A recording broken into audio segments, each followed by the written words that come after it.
Founders Fake, Startup Supercharged. Today, I want to talk to all of you about building a startup and most importantly, what you need to know to survive. We all know the economy is tough right now.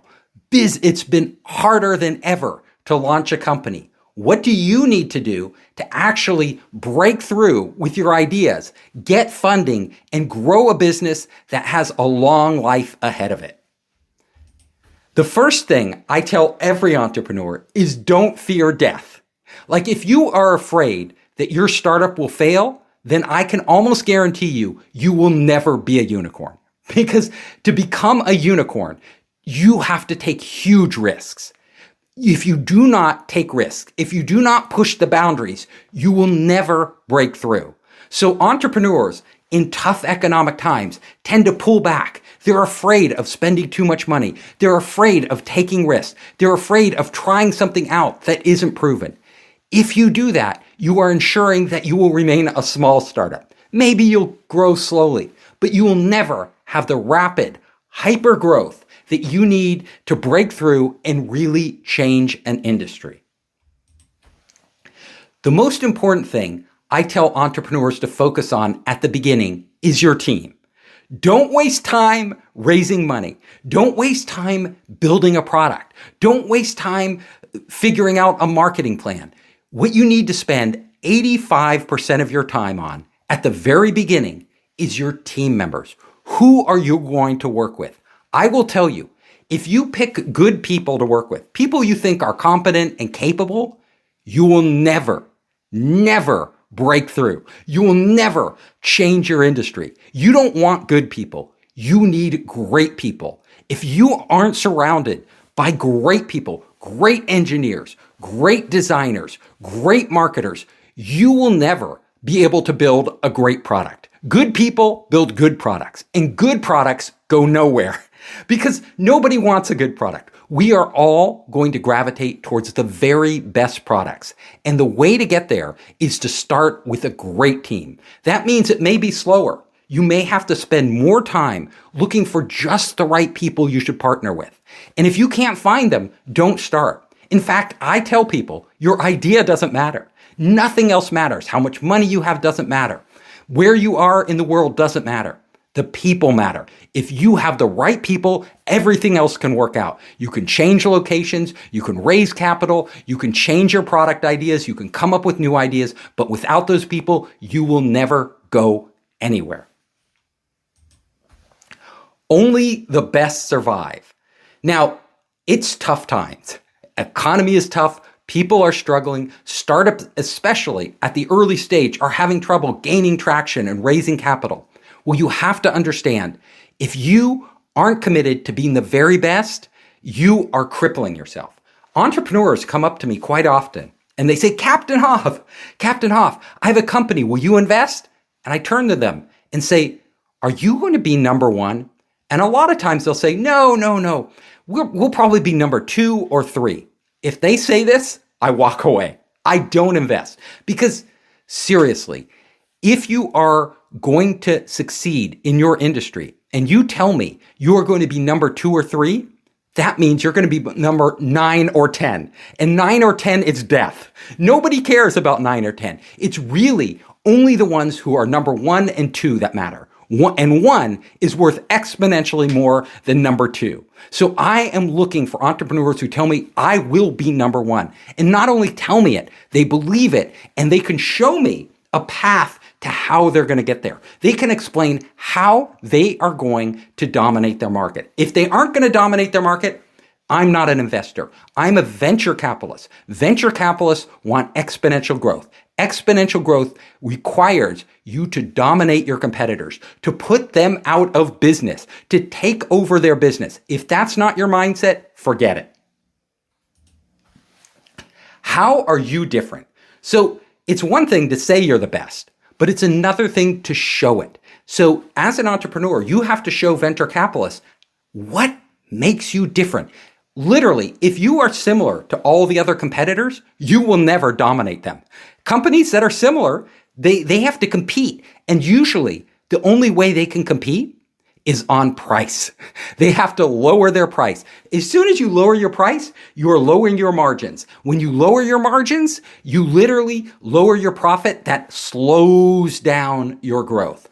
We want businesses that have defensible, high margins. Those are margins that are big, and if competitors move in and try to copy you, they can't do it. You have to figure out what makes you different. What is your special advantage? What is the thing that people can only get from you and nowhere else? This could be your barriers to entry, could be technology, they could be brand, they could be understanding of process, they can be all sorts of things, patents, trademarks. You need to know what keeps your moat, a moat around your business that nobody else can penetrate. That is your difference. And you need to understand the value you are giving customers that they can't give you because you have this moat. If you don't know that, you go back to the drawing board, rethink your business. Don't try to raise venture capital until you've figured it out. Doing a startup means constant challenges, constant disasters, things. I've done 3 venture-funded startups myself in Silicon Valley and 2 bootstrap startups. So I'm an entrepreneur. I know how tough it is. I know that every time you think you have it figured out, something goes wrong. Something doesn't go according to plan.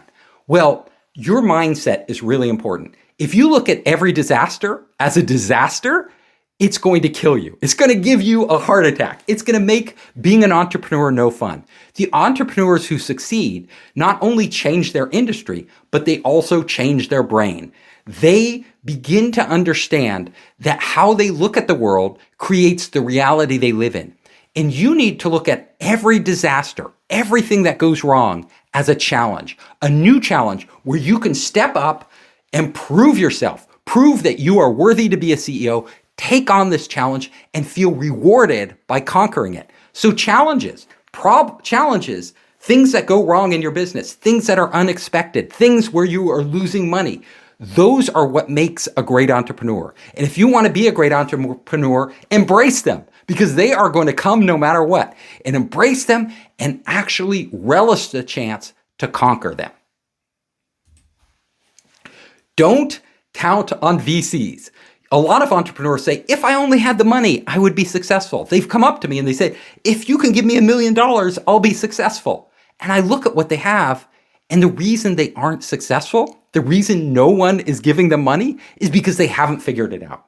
Honestly, if you figure out your customers, you figure out the core value you can give them that nobody else can, and you grow this business, you will succeed whether venture capital gives you any money at all. In fact, many of the great businesses out there have actually bootstrapped themselves. They actually grew with just angel funding, no venture capital funding, or funding from family and friends.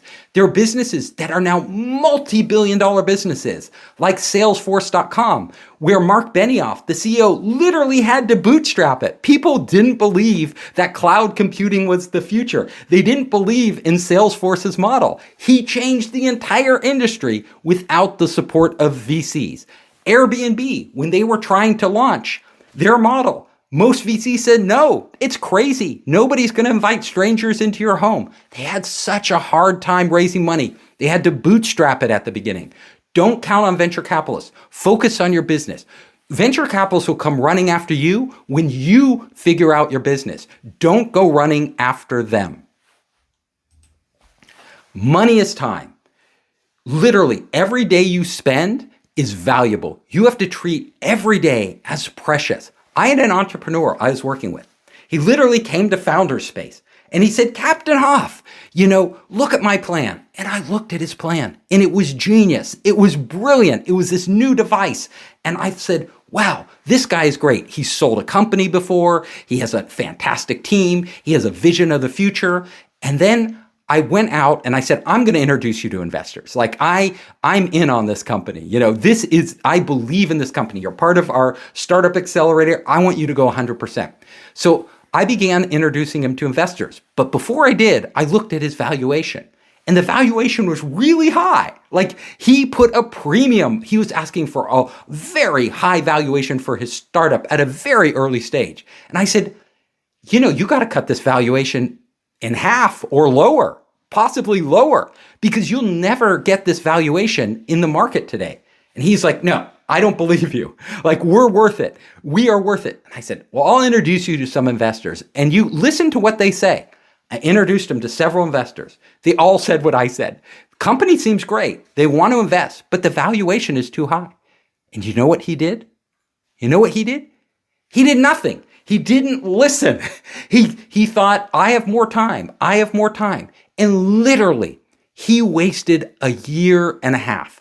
And a year and a half later, I stopped introducing him to investors when he wouldn't change his valuation. A year and a half later, he came back to me and he was like, I got funded. And I said, great, you got funded. What was the valuation? And he told me the valuation, and it was exactly what I told him to price it at originally. So he wasted a year and a half. Competitors entered the market. He no longer had the first starter advantage. He was behind, actually, the competitors. The market had moved on, and literally, he could have closed that same money at the same valuation much earlier, but he didn't value his time. Time is money. Valuation isn't as important as moving fast. Stick to your plan. I have lots of entrepreneurs come to me and I look at their plan and I look at what they're doing and I say, you need to change. And they're like, no, we have to stick to our plan. Why do you have to stick to your plan? Well, investors, angels gave us money. They want us, we promised them we would do this. And I'm saying, well, this doesn't work. It's not working. It won't work for this reason, and this reason. You need to scrap the plan. You need to pivot. You need to move in a different direction. And they refuse to do it. Look, I'm not telling you to believe one person, right? But ask around. From independent people who have not already bought into your plan, people who have no stake in your company, and ask them to look at your plan. Do they believe in it? Do they have good reasons it won't work? Can you counter those reasons? If you can't counter the reasons it won't work, you need to change your plan. And really good entrepreneurs are always changing their plan. They are always adjusting. Sometimes it's small adjustments. Sometimes it's a major pivot, but they're always changing directions because the world is dynamic. It's not static. You're always getting new information, learning about what the world is, what your customers want. New technologies are coming out. If you aren't constantly changing your plan, you are dooming your company. Hope is not a strategy. I know entrepreneurs out there, when they're struggling, when things aren't going well, sometimes they just hope. They hope that if they keep doing what they're doing, things will get better. Well, I have never in my life seen an entrepreneur succeed through hope by continuing to do the same thing over and over and over when it's not working. If what you're doing isn't working, you need to give up hope on that and refocus on something else. Ask for help. You get stuck and things aren't working and it's really hard. Your company doesn't feel like it's going to survive. You're under a lot of pressure. Don't do it alone. Go outside your company, outside the circle that you've surrounded yourself with. Go to new people and ask them for help. Humble yourself. Tell them the truth. Say, we're struggling. Things are really hard, but I need your advice. You have experience I don't have. You may see things I don't see. How would you, if you were in my shoes, change my business? These people can be advisors, smart people in the industry. They can be venture capitalists or potential investors. Instead of asking for their money, ask for their help. You would be surprised. People who help you are much more likely to give you money. Like if they give you their ideas and they start to believe in what you could do, not what you're doing now, your chance of success is so much greater in the future. If you are stuck, the best person to ask for help in the world, the number one person you should ask for help from, your customers. Go to your customers. Ask them, hey, you're using our products. What do you like about them? And why aren't you buying more? What would we need to give you to get you excited, to get you to give us your business? What can we do that nobody else is doing? Go to your customers. They are your best source of help, and they can transform your business. Technology isn't a business. So, I work with entrepreneurs in the high-tech field. So we expect entrepreneurs who come to us to be using the latest technology. We don't expect them to have developed it. A lot of times they're taking technology other people have developed, but using it in new ways, which is really important. Entrepreneurs are not inventors. They are innovators. They take and apply technology to problems. The technology itself honestly doesn't matter. I don't care if you have a zillion patents, if you've, invented this technology, if you spent millions of dollars and years working on it, it doesn't matter. What I care about is what you're going to do with that technology for customers. I only care about the end result with customers. What do customers get out of your technology? What is the value you are creating for them that other people aren't creating? If you can show me that, then your technology has value. If you can't show me that, you have technology that is maybe brilliant technology, but is worthless in the marketplace. Think big. Every entrepreneur needs to get outside their bubble and think big. You need a big business. If you're going after venture capital, if you're going after money like mine, I want you to be thinking of changing your entire industry, not just a little piece. You need to think big. Elon Musk says he's going to Mars. He also says he was going to change the entire auto industry. He's doing both. He's literally thinking big. Great entrepreneurs think big, but thinking big is not always enough. A lot of times you need to start small. Now, this is counterintuitive. A lot of the biggest ideas sound great. It sounds great. You say a big idea. It sounds like, oh my God, you're going to change the world. But the beginning of that idea actually started very small. Let me give you an example. I know the founders of YouTube. I've met them, super smart guys. But when they started their startup, they were doing something that didn't work at all. They were doing a video dating site. Video dating! And, we all know today that really nobody likes to date on video with somebody they haven't known. They want to chat and then they want to meet them in person, but they don't want to date over video. Well, they thought it was the early days of the internet. Video dating was a brilliant idea. It was a big idea. Everybody would date by video because you could do that now on the internet. However, they quickly found out that their business didn't work. Customers were leaving. They couldn't retain customers. It was a dying business. And then they threw a party. Because what do you do when your company is failing? You throw a party with your friends. So they threw a party and they shot a bunch of video in the party. And then they wanted to share it with their friends. And they're like, how do we share this? There's no way to share it. And they thought, well, we have a video dating site. We could upload it to the dating site and share a link. And our friends could download it from the link or watch it from the link. Boom! Their friends loved it. And all of a sudden, out of this simple, small idea of sharing a video through a link on the internet, they suddenly realized people want this. And not only will they share the links, but they will upload their videos to our servers.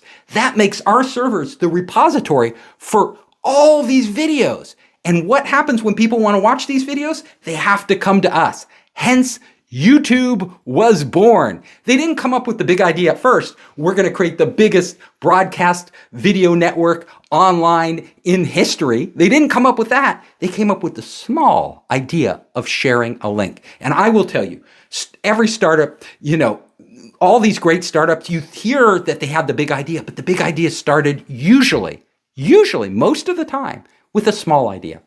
Twitter, microblogging. They were a podcasting company, and then they just started to experiment. Yelp, they didn't know that rating the reviews, the 5-star reviews would be the big thing that made Yelp a hit. It was an afterthought for them, adding the reviews. Groupon, when they exploded, they were actually a site for doing charity, organizing charity work, social work online. Selling goods was something they weren't even thinking of. The list goes on and on. Even Google, their original idea was they were doing a nonprofit allowing academics, professors to find research papers online. It was only later after they built the algorithm that they understood, wow, this isn't a small idea. This isn't a nonprofit. It's a huge idea that's going to change the entire internet and the world. So Don't always start with the big idea. Sometimes look very small. Small teams. Jeff Bezos, the founder of Amazon, has a rule. If you cannot feed your team with two pizzas, the team is too big. I like to see teams that are 5 people, 4 people, 3 people, small teams. You get a bigger team and actually you don't have better ideas, because when you're a small team, you're all equal. You're all able to speak up. As soon as you get a bigger team, you get a hierarchy. There's a boss, there's structure. It actually cripples you. You actually move slower. Small teams move really fast. You can try one idea, it doesn't work. You try another idea. Start small teams. Small scope.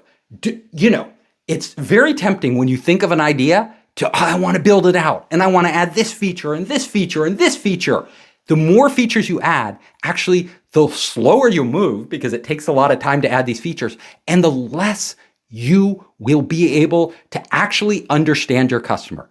I will tell you, most customers buy a product for one reason. One reason. It does one thing that they can't get anywhere else. If you start adding all these features, it gets really confusing for the customer. They don't know what the core value is. Also, getting it to market and changing that, iterating on it, which is the core process of innovation, slows way down. Keep the scope. Focus only on the most essential piece of your business, the piece that creates the most value, and leave everything else out. Take that to market. Figure out if your assumptions are true or not. Small budgets. I've seen startups that have out of the gate raised $10 million, $20 million, $100 million. That usually doesn't help them, because what it does is it actually constrains them. As soon as they get a lot of money, they start ramping up development. They hire more people. They get locked in a path. And I will tell you, innovation is not about being locked in a path, especially at the beginning. You want small budgets, just enough money to barely test out your idea, get it to marketplace, understand what your customer wants. Those are the successful businesses, because too much money means too many people, means the people aren't able to, it's hard to change a big group of people. It's easy to change a small group, a nimble group with a little money, forces you to be creative. You have to think creatively. How can we do this on no budget? Oh, we can't pay for a huge marketing survey. We have to go out and directly talk to our customers. We have to build the minimum thing possible because we don't have a lot of money. We can't build a big product. We have to build a small product and get it to market. Small budgets, go with small teams, go with starting small with small ideas that grow into big businesses. Small time. In your company, you want to compress the time between iterations. Make it as small as possible. So basically, every time you make a change to your idea, to your product or service, you want to take it out into the market, test it, get feedback, adjust it, make another change, take it out into the market. The faster you make this loop, I call it the innovation loop, the faster you speed this up, the smaller the time between iterations, the bigger chance of success you will have. The companies that really break through in innovation are always looking to cut the time. Can we get the next iteration of our product out in a week? Not a month, not 6 months, not a year, a week. If we can do that and keep doing it over and over and over and learning each time we do it, success, innovation is not about what you build. It's about what you learn about your customers, what you learn about the marketplace, what you learn about the product itself. Learning is the thing. And the way you learn faster is by keeping the time small and iterating. Failure is the process. If people tell you don't fail, they are giving you the wrong advice. Look, innovation, when you are innovating as a startup, you are failing over and over and over again until you get it right. In fact, you have to embrace failure. You have to love failure because really you're running experiments. You have all these ideas. You're building the minimum possible thing. You're putting it into the marketplace and you're figuring out this doesn't work. That doesn't work. And you're making changes and going back in and failing again over and over and over. You're never going to break through with a new big idea that nobody else has done if you aren't failing in the process. You need to fail, learn, and that is the path to success. Challenge your beliefs. So no matter what you believe today, no matter what you think, I will tell you some of what's in your head is wrong. Like you can even have a successful company. You can be making lots of money. You can be on top of the world and you still have ideas about your business that aren't true. And you know why? Because the world is constantly changing. It's never the same.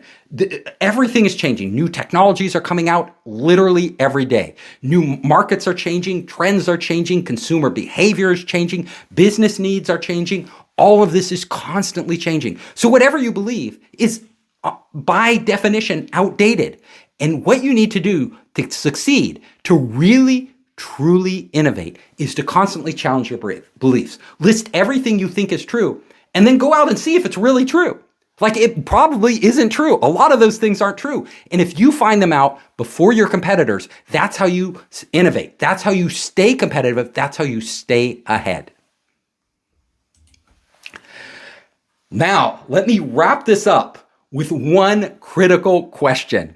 When should you quit? It's the hardest decision any entrepreneur makes. You put your life, your soul, your money, your hopes and dreams into this company, years of your life, and it's not working.